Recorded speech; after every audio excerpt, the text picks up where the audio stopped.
IPL में राजस्थान को team मिली और पंजाब को भी। यहाँ तक कि कोच्चि और पुणे जैसी अस्थायी टीमें भी आईपीएल का हिस्सा बनी। लेकिन देश का दिल मध्य प्रदेश आज भी खाली हाथ है। ये सिर्फ क्रिकेट की कहानी नहीं है, बल्कि ये सिस्टम, पॉलिटिक्स और करोड़ों अधूरे सपनों की कहानी है। कभी इंदौर ने पूरे स्टेडियम ने विराट कोहली को चीयर किया, पर कभी अपने खुद के प्लेयर के लिए कभी नहीं। एमपी में सबसे ज़्यादा रणजी प्लेयर्स निकलते हैं, फिर भी आईपीएल की गाड़ी कभी एमपी के लिए नहीं रुकी। क्या वजह है कि इन्वेस्टर्स यहाँ आने से कतराते हैं? क्या राजनीति ने एमपी के क्रिकेट बोर्ड्स को ब्लॉक किया है? क्या ये सच है कि एक बार एमपी ऑलमोस्ट टीम के करीब था, लेकिन लास्ट मोमेंट पर जो है वो सब उल्टा हो गया? या फिर एक ऐसी लीग बन चुकी है आईपीएल जो सिर्फ पावर, पॉलिटिक्स और पैसा डिसाइड करता है कि आप खेलेंगे या नहीं? पैशन का कुछ लेना देना नहीं। क्या बात कर रहे हैं?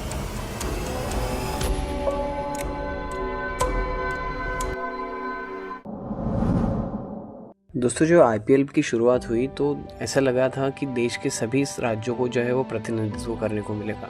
मुंबई, आरसीबी, कोलकाता, राजस्थान, चेन्नई, डेक्कन चार्जर्स, पंजाब और दिल्ली को हर कोने को प्रतिनिधित्व मिला भी, पर उस नक्शे पर देश का सबसे बड़ा राज्य मध्य प्रदेश कहीं नहीं था।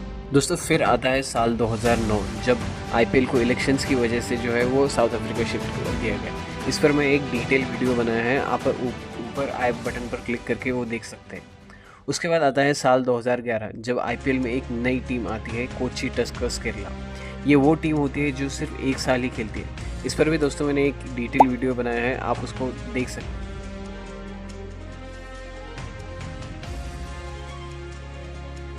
उस वीडियो में आपको जानने को मिलेगा कि क्यों कोच्चि टस्कर्स केरला जो है वो सिर्फ एक साल में ही आई और एक साल में ही उसको आईपीएल से टर्मिनेट क्यों कर दिया गया। साल 2015 में आईपीएल की दो टीम, चेन्नई और राजस्थान पर जो है वो 2 साल का बैन लगता है। उस टाइम पर फैंस को ऐसा लग रहा था कि अब शायद एमपी को मौका मिल सकता है, बट ऐसा कुछ हुआ नहीं। राइजिंग पुणे सुपर जायंट्स और गुजरात लायंस, ये दो टीमें जो है वो गैप फिल करने के लिए आई थी। अब तक के आईपीएल में लगभग 15 अलग अलग फ्रेंचाइज जो है वो खेल चुके, लेकिन एक बार भी एमपी को मौका नहीं मिला। एमपी जहां देश का सेंटर निकलता है और आईपीएल के पेरिफेरल में ऐसा क्यों हो गया कि आईपीएल को अभी तक इसमें जगह नहीं मिली एमपी को? क्या ये सिर्फ एमपी के खिलाफ एक जियोग्राफिकल नेगलेक्ट है या कोई और बड़ा खेल?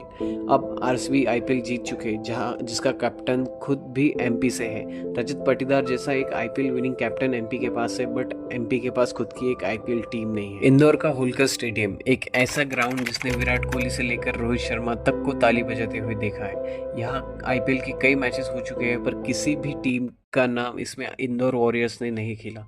ग्वालियर, जो वो मैदान जहां सचिन तेंदुलकर ने अपना दोहरा शतक ठोका था, पर आज वहां सिर्फ यादें हैं, अपनी खुद की टीम नहीं। एमपी में 2 बड़े इंटरनेशनल क्रिकेट स्टेडियम हैं और कई डोमेस्टिक ग्राउंड्स भी हैं, और फिर भी फ्रेंचाइज ओनर पीछे हटते हैं। एमपी ने देश को दिए हैं नमन ओझा जैसे धाकड़ प्लेयर, वेंकटेश अय्यर, रजत पाटीदार जो आरसीबी के लिए एक आईपीएल सेंचुरी भी मार चुके हैं और अब तो वो ट्रॉफी विनर कैप्टन भी है। और 2022 में तो एमपी ने रणजी ट्रॉफी भी जीत चुकी है। लेकिन ये स्टेट सिर्फ तैयारी करता है, पर उसको मौका कभी नहीं मिलता। क्या कभी इंदौर को किसी आईपीएल टीम का लोकल ग्राउंड बनेगा या नहीं, ये बात अब भी विवादास्पद है। अब सवाल उठते हैं कि एमपी को अब तक अपनी आईपीएल टीम क्यों नहीं मिली? क्या मैदान की कमी थी? नहीं। क्या दर्शकों की कमी थी? बिल्कुल नहीं। तो फिर कमी किस बात की थी? तो सबसे बड़ी कमी थी वो पैसे की।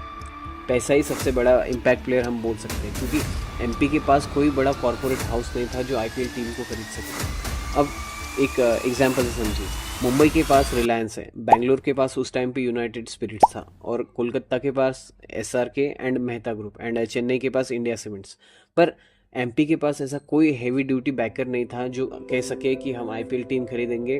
तो फैंस जो है वो, अगर टीम होती तो फैंस तो आते ही, कोई स्पॉन्सर्स वहाँ आते, तो स्पॉन्सर अगर आएंगे तो उनको रिटर्न तो चाहिए होगा। और इंदौर भी उस टाइम पे सिर्फ सपोर्ट स्टेडियम माना गया है। इंदौर अभी भी एक डेवलप ही बोल सकते हैं, इन्वेस्टमेंट का हब उतना अभी भी इंदौर नहीं बन चुका है।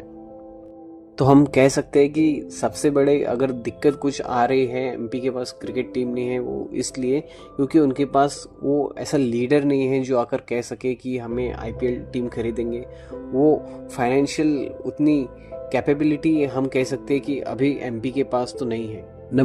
दूसरा रीज़न है पॉलिटिक्स एंड इन्फ्लुएंस।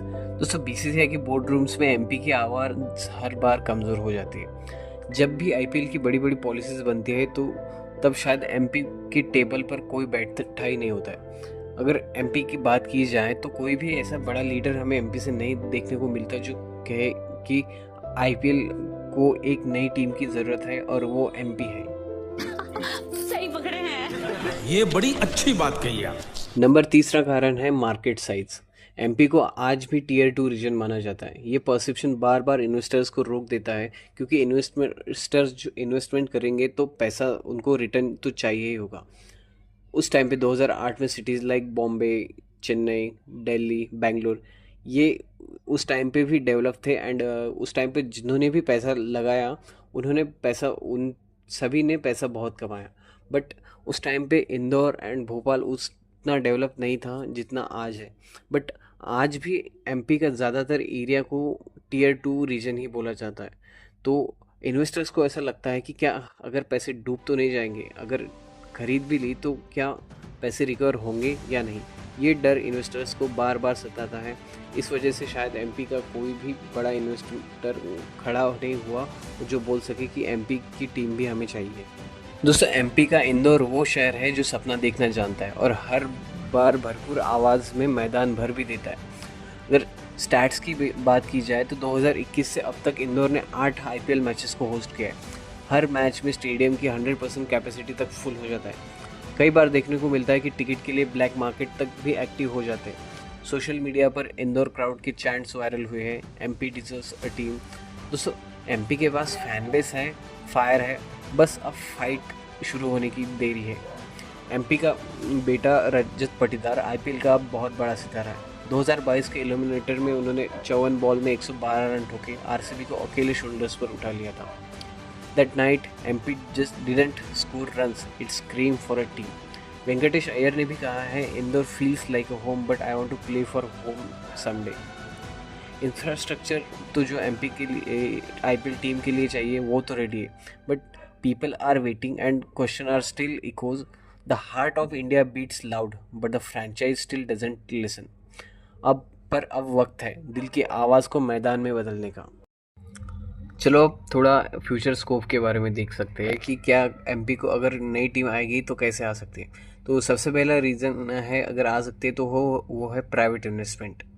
इंदौर की कई इमर्जिंग कंपनीज हैं जैसे हेल्थ केयर, एफएमसीजी, एजुकेशन और टेक इंडस्ट्री में।